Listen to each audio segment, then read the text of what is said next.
beautiful tarot-loving people. We have a full moon reading for you today, and it's a 4-card reading. The first 3 cards are this Queen of Cups, and these 2 major arcana cards, the Justice card, the right way up, and the reversed Strength card, followed by the reversed Wheel of Fortune. So it's a reading which is very much orientated around this Queen, since it's the it's the only non-major arcana card. So it's a little bit like this Queen and how she journeys through the lessons of the Justice, the Strength, and the Wheel of Fortune, and what that might represent for us, and maybe what that might call for us to focus on or to be aware of at this time around the full moon. So this is the Queen of emotions. She's the Queen of our desires, and she's that part of us that's so connected with what we want, not physically what we want, but how we want to feel. That's the desires we're talking about. She's not worried about whether she's got this thing or that thing, or whether this happens or that happens. She's worried, or not even worried, but she's focused upon how she feels. She doesn't care about the outcome on a material sense, but she's very much that part of us that's super concerned about the outcome on an emotional level. And so there's this energy in the moon today that's saying, hey, how do you want to feel? How do you want to be emotionally in your life on a day-to-day basis, right here, right now? She asks the question of whether we can actually choose that and create that. She questions that quality that we have to actually provoke, promote, create an emotional state inside of our lives, or whether we're just reactive, and if set circumstance happens or this other circumstance takes place, do we have the choice of emotions when it comes to our reactions, or is there only one feeling that we can have if this happens? Is there only one valid emotional reaction? I found myself today getting a bit pissed off because things didn't go the way I planned, and I let my energy emotionally, because it was an emotional experience, I let my emotions make me slide down into a more darker, more pessimistic frame of mind, and I became a little bit apathetic and non-acting, and this is before I even drew any of these cards, so I didn't have this reading to help me. She says, hey, you're in charge of the way you feel. Your feelings are valid. Yes, if you're feeling disappointed, if you're feeling pissed off with something, then ask yourself why. What's the lesson here? What's the message here? What do you have to learn here? Is it about you just staying annoyed or staying angry? Is it about you or just wallowing in your self-pity because things didn't go the way you wanted? In my case, no, it's not that. She's saying, hey, your feelings will tell you something about certain beliefs that you have. They'll tell you about some way of thinking that you've fixated in your head that might not be really aligned with your heart, young man or young woman. And in that case, question, is that belief the one that you want? Because everything that takes place happens for a specific reason, happens according to law. There is an energetical consequence to everything, and all of manifestation as we see it in this world is an effect of a previous energetical or vibrational consequence. In other words, things happen because they match energies, and if things happen to me or things happen to you in your life, it's happening because it matches something, it resonates with, it reflects, it mirrors back to you certain stories that you're holding on to. They're going to be beliefs on one level, and they're going to be emotions on another level. So if the emotions are coming up and they're the ones that are speaking to you, because they're the ones that speak to this queen, what are they saying? What's the message? What's the message of these experiences that are taking place? They may be beautiful experiences, or they might be challenging ones. And either way, what is the lesson? What's the message? What can you learn from this?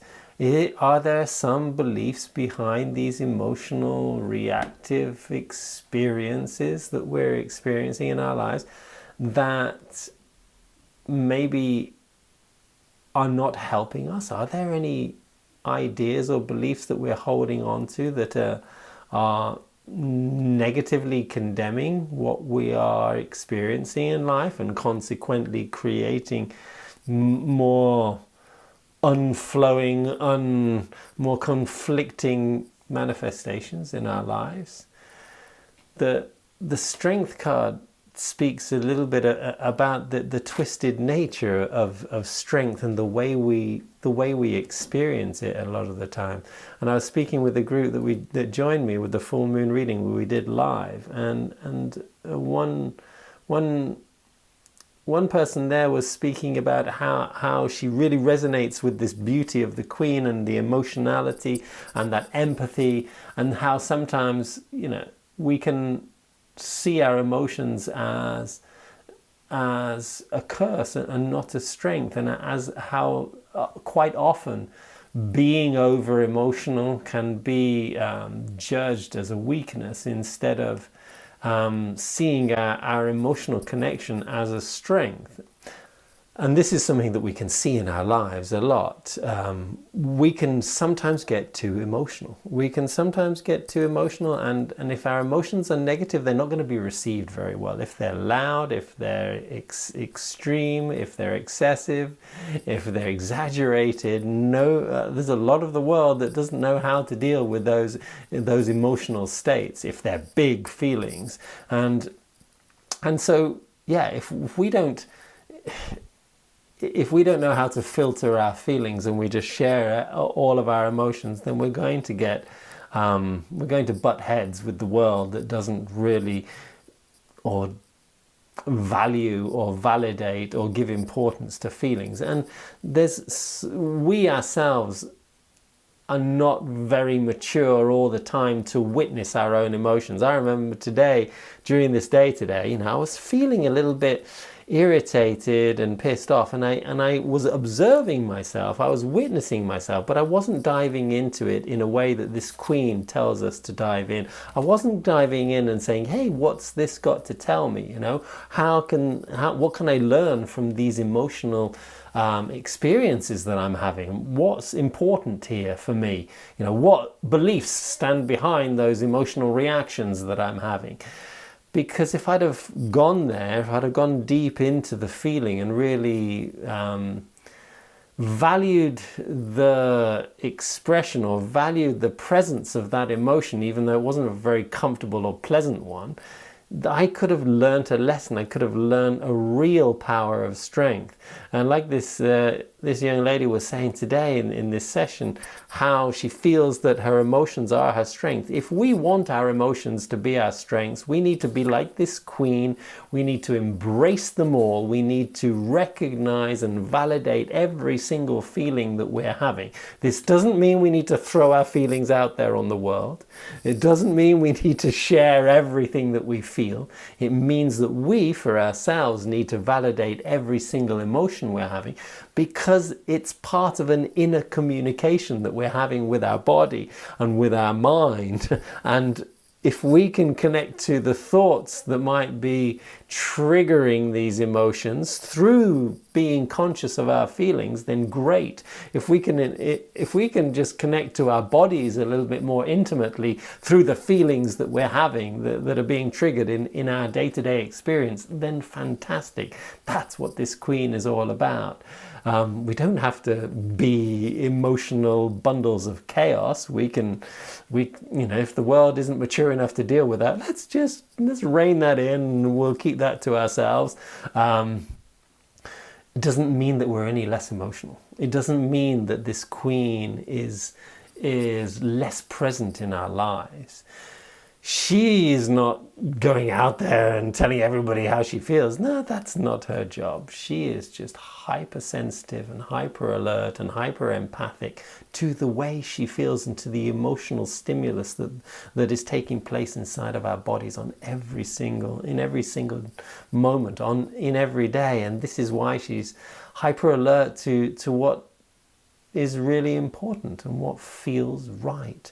What feels right becomes something that we desire, and it's not a thing, it's a feeling.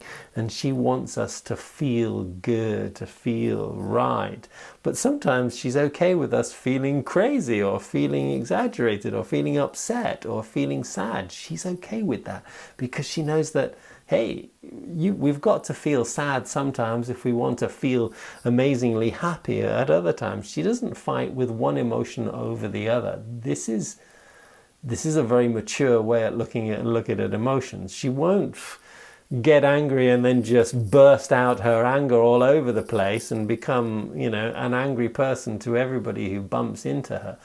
No. She will just dive into that sadness, dive into the anger, see the sadness behind it maybe, and understand and recognize the beauty of the lesson, maybe even recognize the idea that's behind that story.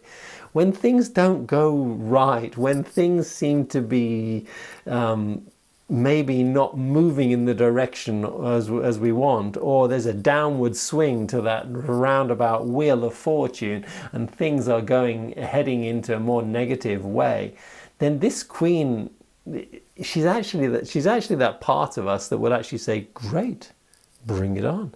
Let's feel down. If we're going down, let's feel down. There's nothing wrong with feeling bad. There's nothing wrong with feeling down. Let's go down and see where it takes us. If we don't want to be feeling that way, if we'd rather not have those emotions, then how do we want to feel? And what is making us feel this way? And she will ask those questions and find those answers. Because, if we resist the downward swing, there's always a downward swing of the world, then we're going to take a lot longer in getting to the bottom of things. If we embrace the downward swing as this queen does and go to the bottom of our negative downward swinging energy, then we'll find that bottom so quickly that we'll end up coming up so fast before we even realize where we're going. It's the embracing of our negative feelings that sometimes kick in that energetic of that downward swing, that sometimes this queen is asking us to be aware of, because there's something beautiful in that. This strength card that comes up next to the Justice card, and speaking about where our true strength is saying how important it is to remember where the real power is. And it's not in, it's not that there is no strength in the lion. The lion is in this picture for a reason. There's definitely strength in action. And sometimes when this is upside down, it's because we're not doing anything about anything. We're not getting up and actually working with the feelings that we are having. We're not actually putting into action some of the desires that we might be feeling in our lives. And what's the point in wanting to feel something if we're not, or being aware of how we would like to feel, if we're not willing to act upon that desire? Because it's all very well knowing what we want, knowing how to feel, but we need to act upon that desire. And the strength of our emotional self is in feeling connected to our hearts, and that pure intention that guides the power of the physical manifesting fiery lion that we have inside of us. The strength is not just in this lady, the strength is in the relationship between this feminine figure inside of us and the lion power that we have. And the lion power is all about action.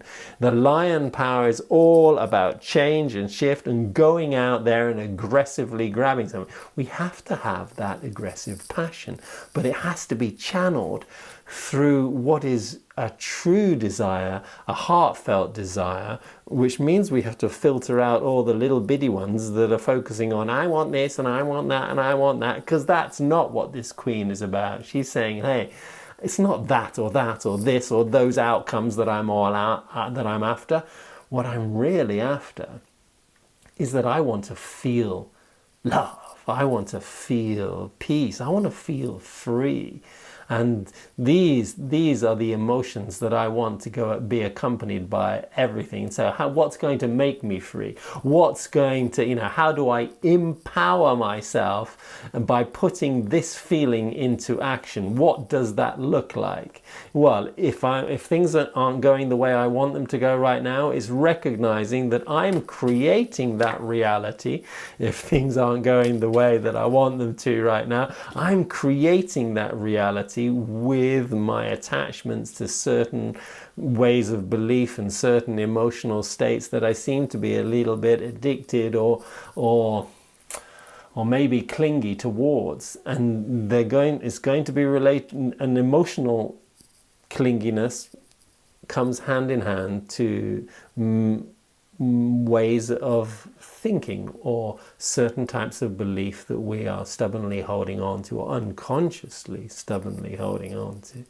And we might have to name those ideas, name those beliefs. We might have to see the feelings that connect us to those beliefs so that we can find the real, pure, heartfelt, what we really want to feel in this world, and have the courage to go out there and empower ourselves through the actions that are necessary to manifest a different reality or an upward swing to the wheel. It all depends on how intimate we can be with ourselves, how much we can witness all the emotional states that we might have in our lives, how we can validate them all, give them importance, whether they're sadness, whether they're sorrow, or whether it's love and joy. Have a great full moon, everybody. I'd love to hear your comments on this crazy three major arcana, one queen full moon reading, and I hope you have a great full moon. My full moon day was quite intense, a little bit darker than I'd imagined, but if I'd have had this reading, it would have probably brightened me up. But it makes a lot of sense and to me in my personal journey today, and I hope it does to you as well. Have a great day. Much love.